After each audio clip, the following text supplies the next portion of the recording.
So right now we're in the Tremé neighborhood of New Orleans. Hundreds of people have gathered here to protest the move of City Hall. From downtown to here, in the Tremé neighborhood where they're saying they don't want it.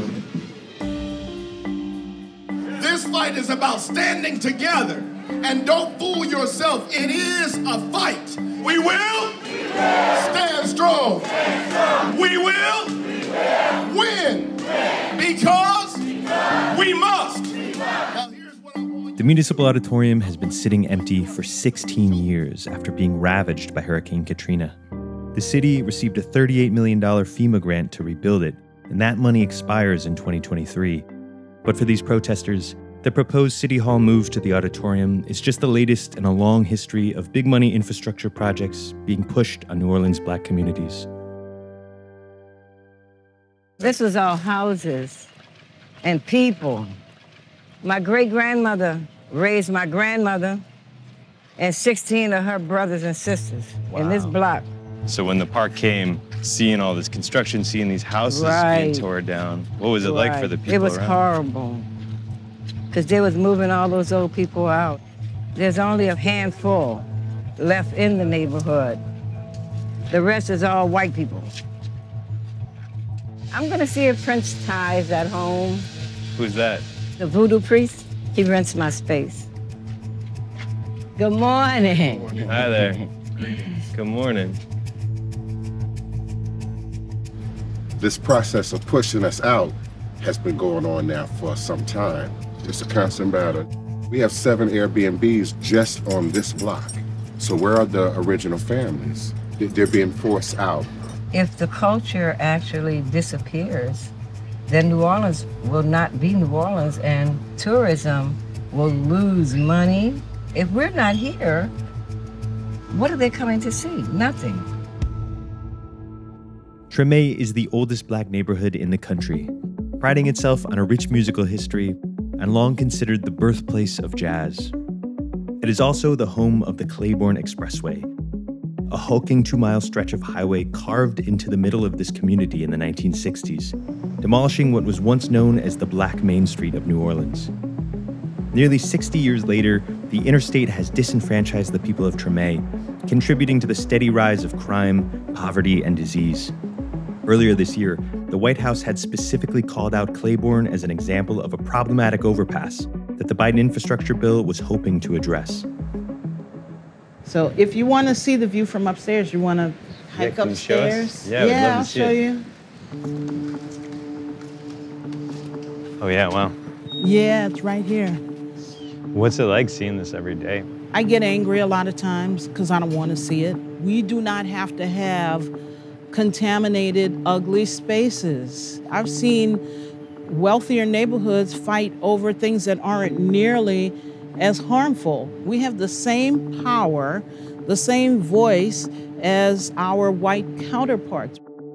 Amy Stelly is an urban planner and community advocate who wants to see the Claiborne Expressway torn down. A lot of the infrastructure in America is racist because it was put through Black and brown and very poor neighborhoods to begin with. These pieces of infrastructure also go through neighborhoods that were redlined and declared slums. And that happened with both the Claiborne Expressway and the Municipal Auditorium. Both have histories of eminent domain. There was no thought about the lives that would be affected. Does it feel like it's an opportunity to kind of reevaluate that history of disenfranchisement? I see it as a form of reparations. When my ancestors bought this house almost 70 years ago, they bought in a tree-lined middle-class neighborhood. They did not buy into a neighborhood that had been gutted by an urban highway. That happened to them. We were forced to live with the consequences of a decision that says to every Black, brown, and poor person in America, you don't matter. And that has to change. A lot of the argument against what you're posing, against taking down the expressway, is that gentrification will ramp up quickly. The fight against the development pressure actually is to develop a land trust so that the land will actually be for the people and controlled by the people. You know, gentrification was here pre-Katrina. That train that's left the station What we can do is make sure that the people who are still here aren't displaced. But not everyone in Tremé agrees. All the people, Lawrence, all them houses, Ralph Gavin, tore all that down.